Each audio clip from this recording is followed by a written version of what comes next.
시작하기 앞서서 또 돈이 몰린 섹터 주도주에 대해서 한번 차트 분석하면서 체크해 보도록 하겠습니다. 자, 일단 시작하기 앞서서 시황 한번 본다면은 일단 미국장은 금요일날 소폭 하락을 했죠. 그런데 뭐 그렇게까지 위협적인 하락은 아니고 전체적인 추세를 봤을 때는 아직까지 그렇게 큰 위협적인 하락은 나와주고 있지 않다. 뭔가 차트상에 제대로 된 시그널이 나오기 전까지는 그래도 어느 정도 매매는 이어갈 수 있겠지만 그래도 최근에 테마주에서 좀 변동성이 커지고 있어서 그 부분은 조금 보수적으로 볼 필요가 있지 않나 이렇게 생각을 합니다. 지금 나스닥 같은 경우에도 여기 정고점 부근 단기 지지 라인을 현재는 지지를 받는 모습이 나와주고 있고, 여기에서 반등을 혹시 시도하고 나서 다시 이탈이 되는지 여부, 아니면 바로 하락이 나와주든지, 아마 이 구간의 지지력 테스트가 좀 단기 추세에서는 좀 중요하지 않을까 이렇게 생각을 하고 있습니다. 그 외에도 다우나 S&P도 비슷하게 좀 정고점 부근의 지지력 테스트를 하고 있는 중이다 이렇게 보시면은 좋을 것 같습니다. 하지만 전체적인 차트 추세를 봤을 때는 뭐 저점을 낮춘다던가 이런 식의 흐름이 나와주고 있지 않기 때문에 지금 완전한 매도 시그널이 나왔다라고 판단하기에는 다소 조금 부족한 게 많아요. 차트상에서 명확한 좀 시그널이 안 나왔습니다. 자, 근데 우리나라 증시는 금요일날 좀 쉽지 않았죠. 보시면은 코스피는 그렇게까지 크게 하락하지 않았거든요. 그죠? 코스피는 보시면은 거의 0.5%도 하락을 안 했어요. 차트상의 추세를 봤을 때도 오히려 저점을 이렇게 올리는 듯한 흐름을 보이기도 하고, 이렇게 고점 테스트를 하고 있는, 그래서 돌파가 나와줄 수도 있는 상황이기 때문에 아직까지도 비슷하게 미국장 차트처럼 명확하게 시그널이 나와주고 있진 않다. 객관적으로 본다면은 오히려 양호한 흐름이 나와주고 있죠. 그런데 코스닥은 금요일날 여러분들 보신 분들 아시겠지만 코스닥은 그래도 비교적 1.5% 하락이 나왔어요.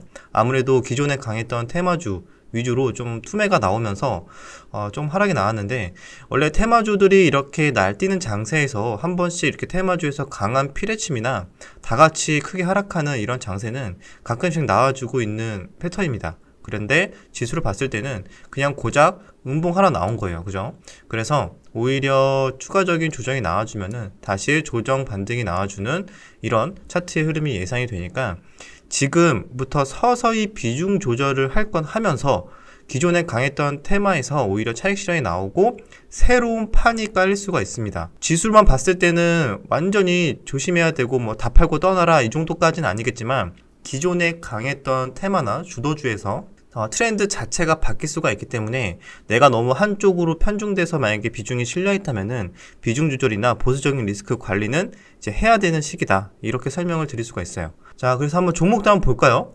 자, 금요일은 사실 더 재미가 없었던 이유 중에 하나가 여기 SM으로 돈이 다 몰렸어요. 그래서 오히려 기존에 강했던 AI, 뭐 로봇, 메타버스, 뭐 이런 2차 전지까지 그런 종목들이 대부분 다 하락이 나오고 그 자금들이 이 SM이랑 SM 관련주, 기타 개별주로 다 몰렸다고 해도 과언이 아닙니다. 보시면은 SM에만 거의 1조가 넘는 거래 대금이 터졌기 때문에, 이유는 여러분들 하도 많이 들으셔서 아실 텐데 하이브에서 이제 경영권 인수를 이제 하기로 했죠. 이수만 전 총괄의 보유 지분을 15% 정도 인수를 한다고 했고 12만 원이면은 이 정도 가격이죠. 그런데 왜 여기까지 못 올라갔을까요? 라고 이제 묻는 사람들이 있어요. 왜냐면 공개 매수하면은 바로 올라가지 않나요? 그런데 전체 지분을 공개 매수하는 게 아니잖아요. 이수만 전 총괄의 지분 15%와 추가로 소액 주주의 지분 25%, 총 40%만 12만 원 가격에 공개 매수를 하겠다라고 이야기한 거예요. 그럼 나머지 60%는 아니죠. 그래서 주가가 전부 다 12만 원에 공개 매수 하겠다 하면은 바로 시초가부터 12만 원에 시작을 했을 텐데 40%만 12만 원 가격대에 사주겠다라고 하니까 다이렉트로 반영이 되진 않고 있다. 그러면 여기에서의 주가의 향방은 뭐냐면 하이브 인수로 인해서 그 시너지가 얼마나 커질 것인지, 경영의 효율화나 여러가지 주주가치 제고에 얼마나 영향을 줄 것인지, 이 부분에 대한 시장의 판단 여부가 앞으로의 주가 추가 상승과 하락의 가능성을 조금 결정하지 않을까 이렇게 생각을 합니다. 여기에서는 오히려 주가의 흐름을 예측하기는 좀 어려워요. 그죠? 왜냐하면 개별 호재고 이거에 대한 판단이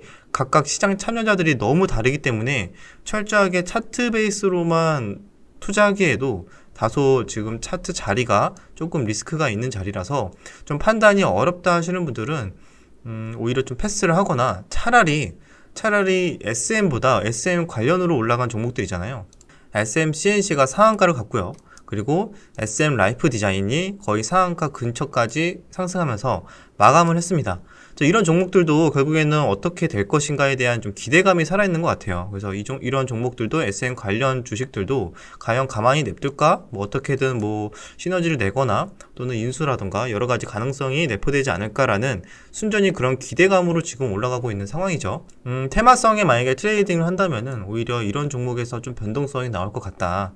그래서 개별주의 흐름으로 SM, SM CNC, SM 라이프까지 아마 다음 주에도 일부 좀 자금이 몰리면서 변동성이 나올 걸로 보입니다. 하지만 뉴스 체크도 굉장히 잘 하셔야 돼요. 어떤 뉴스가 나오는지에 따라서 그때그때 굉장히 큰 변동성이 나올 수도 있으니까 좀 발빠른 대응이나 좀 뉴스를 체크를 바로바로 하기가 좀 힘들다 하시는 분들은 관망을 하셔도 괜찮을 걸로 생각을 합니다. 오히려 금요일은 좀 개별주가 많이 올랐어요. 그것도 메디톡스라는 종목도 올랐는데 이 종목도 과연 매매를 할지 말지 저는 조금 하루 정도 지켜보면서 고민을 할 것 같아요. 왜냐면은 5년 동안의 보톡스 전쟁을 통해서 결국에 1심에서 대웅제약을 상대로 승리를 했습니다. 대웅제약은 보시면은 마이너스 20% 가까이 하락을 했고요. 반대로 메디톡스는 상한가로 직행을 하는 모습이 나왔어요. 거래대금도 2천억 이상이 터져줬기 때문에 일단은 지켜는 봐야 될 것 같은데, 일단 이 호재가 그래도 굉장히 오랫동안 전쟁을 한 결과인 만큼 단기적으로 좀 시장에서 좀 관심을 받을 걸로 판단을 하고 있습니다. 그래서 일단 이 종목도 가볍게 보되 뭔가 테마주의 형태로 일반적인 차트 기술적 분석이 안 먹힐 수도 있어요. 약간의 개별주, 이벤트성 상승이기 때문에 일반적인 차트 흐름이 안 나올 수 있으니까 좀 더 한 템포 지켜보면서 좀 대응 전략을 짜야 될 것 같습니다. 그래서 또 자금이 몰렸던 종목으로는 SM, 대웅제약 이런 개별주에도 좀 몰리는 좀 특징적인 하루였다. 그 외에는 대부분 또 하락이 나왔으니까 그 하락이 나왔음에도 불구하고 계속 봐야 되는 종목들이 있겠죠? 그런 종목들에 대해서 제가 개인적으로 또 보고 있는 테마에 대해서도 한번 쭉 설명을 드려보도록 하겠습니다. 그래도 추가적으로 이런 또 KEC 같은 종목도 어떻게 보면 약간 개별주의 흐름이긴 해요. 어떻게 보면 살짝 개별주의 흐름이긴 한데 재료가 이제 테슬라, 뭐 AI 쪽이랑 엮이면서 올랐어요.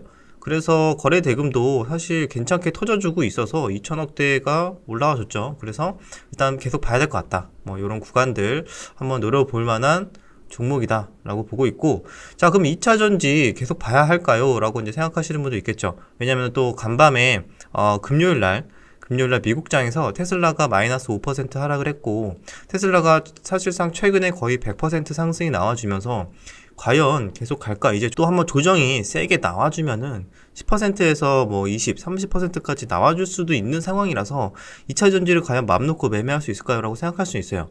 그래서 한번 고민을 해봤는데, 일단은 그래도 지금까지 자금이 들어온 게 꽤 있고, 그리고 유럽에서 나올 만한 또 핵심 원자재 법안에 대한 기대감도 있기 때문에 일단은 계속 기술적인 수급이나 기계적인 수급이 계속 들어오지 않을까. 하지만 추세를 계속 올린다기보다는 오히려 하락 이후의 반등을 좀 노려볼 만하지 않을까 생각하고 있어요.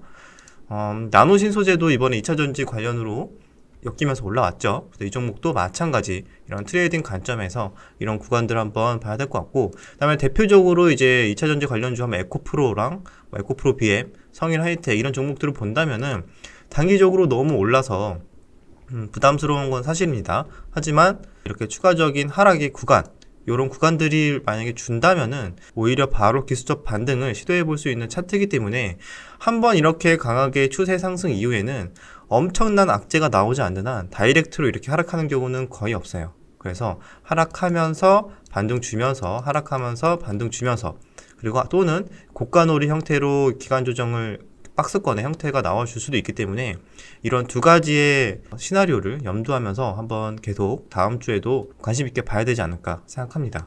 에코프로 BM도 좋은 흐름이 나와줬고, 단기 지지라인은 요 밑골이겠지만 오히려 추가적으로 이런 라인까지 하락이 나와줘도 좋은 또 매매 자리가 될 수가 있다. 성일 하이텍은 또 비교적 조금 약한 모습이 나왔는데 괜찮아요. 이런 구간들, 한 11선의 구간이나 오히려 여기 단기 지지라인 이런 구간에서는 아마 대기 배수세가 꽤 많이 유입이 될 걸로 판단을 하고 있습니다. 그 외에도 뭐 세비케임 같은 종목도 있고요. 코스모 화학, 코스모 신소재도 마찬가지 코스모 신소재도 요런 라인이 아마 단기 지지 라인이 되겠죠? 그래서 일단은 2차 전지도 계속 봐야 되겠다.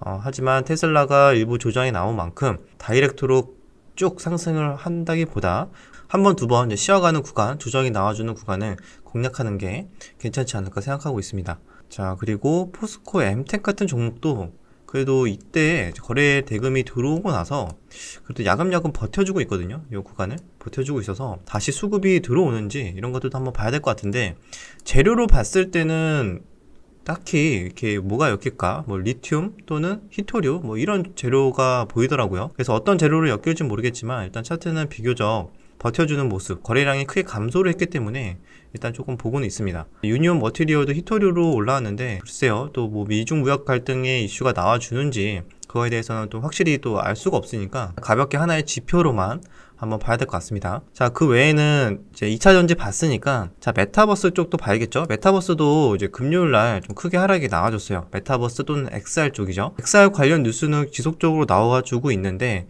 그래도 최근에 상승이 많이 나온 만큼 오히려 이렇게 좀 차익 실현이 나와주는 모습이 나와줬다. 하지만 거래량이 크게 터지지 않은 점, 그리고 단기 지지 라인에서 충분히 기술적 반등이 나올 수 있는 점을 봤을 때는 완전히 배제를 한다기보다는 또 단기 트레이딩 관점에서는 계속 봐야 되는 테마로 판단하고 있습니다. 봐야 되는 거는 MP, 뭐 나무가, 자이언트 스텝, 웨이버스, 뉴프렉스, 선익 시스템 뭐 이런 종목들이 있겠죠. 그래서 전체적인 추세는 좀 금요일날 음봉이 위협적이긴 한데 이런 지지라인은 아직 이탈되지 않은 상황이기 때문에 일단은 추세 관점으로 봤을 때는 다시 수급이 들어와도 이상하지 않은 자리니까 여기에서 무리하게 예측샷보다는 어느 정도 일부 조금 확인하면서 수급이 들어오는 걸 확인하면서 좀 대응을 해야 될 것 같습니다. 그래서 이쪽 메타버스 XR 테마도 다시 한 번 더 좀 더 관심 있게 지켜보자 이렇게 정리를 하고, 다 우주는 좀 금요일도 좋은 흐름이 나왔었는데 조금 이렇게 안 좋은 좀 윗꼬리가 길게 나왔어요. 거래량이 크게 터지면서 단기 고점 구간에서 윗꼬리가 이렇게 긴 캔들이 나왔다. 그러면은 우리가 기본적으로 기술적 분석에서 배운다면은 차익 실현의 흐름이 강하고 추가적인 매물이 나올 확률이 높다 이렇게 판단을 할 수가 있겠죠. 이 상태에서 추가적인 재료가 붙지 않는다면은 오히려 좀 더 매물이 나올 확률이 높다. 일단 우주는 이번 주는 좀 한 주 정도 지켜보면서 어떻게 횡보를 하고 어떻게 기간 조정의 패턴이 나와주는지 그 부분을 조금 관심 있게 봐야 되는 구간으로 보고 있어요. 그래서 AP 위성, 캔코아 에어로스페이스, 세트렉 아이 다 마찬가지죠.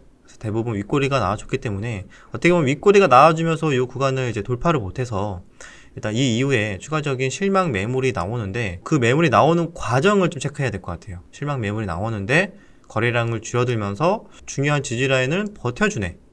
이런 흐름이 나와주는지 이런 걸 보면서 추후에 추가적인 공략이 가능 여부가 그때 결정이 될 걸로 보고 있습니다. 자, 우주까지 봤고요. 그 다음에 로봇은 계속 지루한 흐름으로 지금 많은 사람들이 대부분 떠나가고 있어요. 레인보우 로보틱스도 사실상 21선을 이탈한 상황. 하지만 꺼진 불도 다시 보자. 로봇에서도 분명히 순환매가 한번 들어올 걸로 판단을 하고 있는데 그 구간을 이제 인내심 있게 기다리는 그런 상황이라고 보고 있습니다.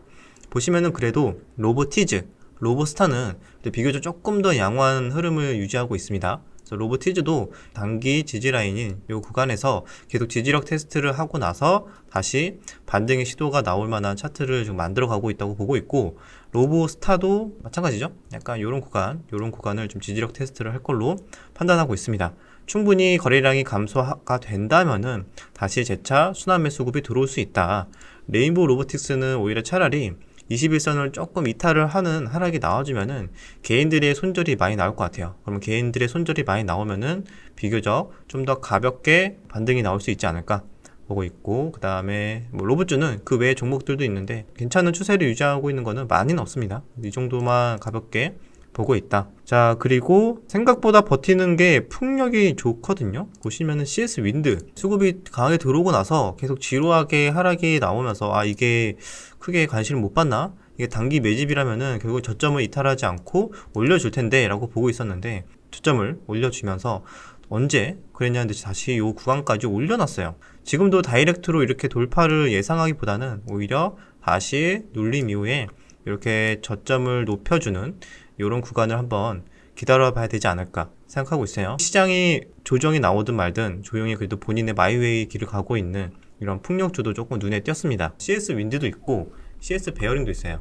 CS 베어링은 벌써 정고점을 돌파를 했더라고요. 보시면 그죠? 이때 나와줬던 정고점을 돌파한 흐름. 그래서 지금은 다소 좀 부담스러운 구간이니까 오히려 차익 실현 나와주고 이렇게 반등이 나와주는지 이런 것들을 봐야 될 것 같다. 자, 그리고 신재생 쪽은 태양광은 조금 애매하고 태양광은 좀 더 차트상의 시그널을 판단해야 될 것 같고 오히려 풍력이나 수소 쪽도 나쁘지 않거든요. 수소 쪽도 두산퓨얼셀이 다시 정고점을 살짝 돌파하는 이런 흐름들이 나와줬다. 차트상으로 봤을 때는 그래도 의미가 있는 이런 흐름들이 나와주고 있기 때문에 추가적인 흐름을 충분히 체크해 볼 만할 것 같다. 범한 퓨얼셀도 마찬가지. 야금야금 저점을 그래도 이렇게 조금씩 올려주고 있죠. 이런 모습들. 하지만 주도주로서 매매를 하기에는 좀 아직 관심이 좀 약하고 거래 대금도 약하고 그러기 때문에 그냥 하나의 순환매 후보로서 좀 볼만할 것 같습니다. 테마성으로는 이런 유니크 같은 종목이 있습니다. 유니크는 오히려 하락했죠. 자, 이 정도로 종목들을 쭉 봤고 그 외에도 종목들이 많이 있어요. 뭐 증권형 토큰 또 여전히 잘 버티고 있어요. 그죠? 갤럭시아, SM, 머니트리, 그다음에 서울 옥션, FSN은 좀 피레침이 나오면서 조금 조심해야 되는 캔들이 나왔고 그 외에도 대부분 AI 쪽은 조금 애매해졌어요. 그죠? 단기 고가에서 나와주는 박스권인데 여기에서 다이렉트로도 치고 올라가기에는 조금 부담스러운데 오히려 순환매로 반짝반짝 이렇게 반등은 나와줄 수 있어요. 그런데 이 반등이 결국에는 기술적 반등으로 반등 나와주고 다시 하락을 할 확률이 좀 있어서 일단은 AI 쪽은 우선순위에서 저는 개인적으로 조금 배제하고 나서 좀 새롭게 판이 깔리는지 그런 거에 좀 집중을 할 생각입니다. 네, 그래서 AI 쪽은 한 번씩 순환매를 보긴 보되 이렇게 조금 하락하고 나서 기술적 반등 정도는 노려볼 수 있는데 다시 강하게 추세 상승을 이렇게 돌파해서 날아가는 이런 것들은 조금 보수적으로 봐야 되지 않을까 이렇게 개인적으로 보고 있습니다. 네, 이 정도면은 전체적인 흐름에 대해서 다 말씀을 드린 것 같고 아무래도 가장 관심 있게 봐야 되는 거는 특별 이슈가 있는 개별주나 이런 2차전지나 그죠? 이런 거나 개별주 그리고 추가적으로 XR이나 로봇, 풍력, 수소는 가볍게 체크. 그래서 다음 주에는 이렇게 매매할 종목들이 그렇게 많지 않기 때문에 좀 더 지켜보면서 오히려 AI랑 이런 쪽의 주도 테마에서 빠져나온 자금이 어떻게 새롭게 다시 판을 짠다는 게 다시 새롭게 들어오는 새로운 테마나 새로운 종목들이 어떻게 만들어지는지를 보면서 대응 전략을 다시 한번 만들어야 될 것 같습니다. 그래서 저는 일단은 매매는 기계적으로 하되 조금 비중을 줄여서 보수적으로 보면서 새로운 테마나 새로운 종목들이 생기는지 그 부분에 집중을 하면서 투자 전략을 한번 고민해 볼 그런 한 주가 될 것 같아요. 그래서 여기까지 일단 정리 마무리하고요. 다음 주도 잘 대응하셔서 성투하시길 바라겠습니다. 그럼 다음 영상에서 뵙도록 하겠습니다.